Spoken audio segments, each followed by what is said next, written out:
I want to tell you a little bit about agriculture. Gordon, we're flying cows to Istanbul.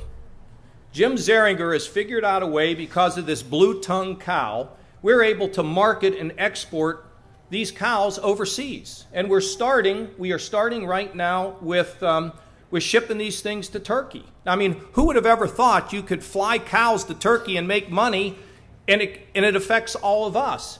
It's an industry that can grow, and Zeringer works on it every day to make it work. And at some point, we hope we'll be able to fly those cows out of Wilmington. Wilmington used to be known for HDL.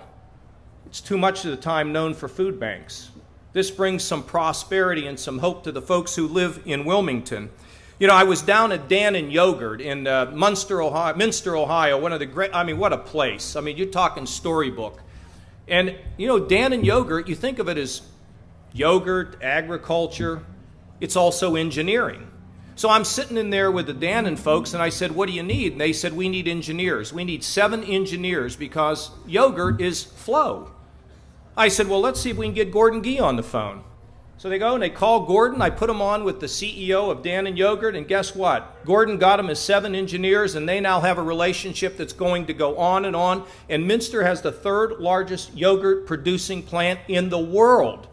And it's just fantastic, and it's related to agriculture. How about Morris Greesham and J&M?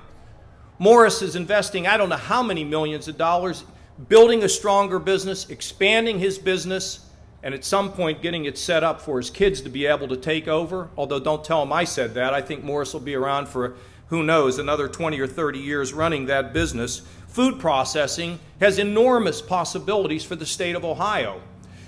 And Bobby was just talking about the ability to move into the bioproducts. And food processing, by the way, is adding workers every day, and we are on the verge of being able to announce a seed company operation being able to move here to Ohio. Folks, it's, you know, agriculture is so important.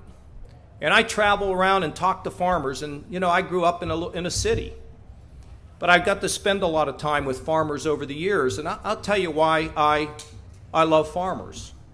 Because it's common sense. It's don't make excuses. It's getting out in the field and applying ingenuity and common sense to dealing with your problems and fixing things. There's something about being close to the earth, isn't there? And I've never met a farmer that doesn't get up in the morning and pray to the Lord for a beautiful day, or thank the Lord when they're out on the field for the beautiful day He's provided. It's a value system. I'm thrilled to hear about the FAA and the strength and the growth of the FAA, and the fact that so many of our young women are now involved in the FAA, being the father of 2 twin little 11-year-old 6th graders. I'm thrilled with the fact that this is growing. You see, agriculture is a part of America that we can't afford to lose, because every day you remind us of the most important things in our lives. This isn't a political talk, folks. As you know, I don't make too many of those. This is from the heart. We need to strengthen agriculture. We need to raise it up. We need to tell our friends in the cities that that milk and that bread just doesn't show up in the store. It comes off of your farm and what you're all about. And when they come from the outside to try to tell us how to farm, I'll be the first one to stand up and tell them to hit the road. Because we're going to run our farms the way we think we should, because we are environmentalists at the same time we are producers. And I think it's fantastic. So, ladies and gentlemen, be proud of who you are, and I know you are. Let's get these young people invested in agriculture. Let's realize that what we do on the farm, and if you've got a good idea about bringing another business in here, you call me, you call my office, and we'll work together to get it done. It's our heart, it's our soul, it's our base of economic growth and job creation for our families. Hey, what could be better than to be a farmer in the Buckeye State? God bless you, and thank you very much.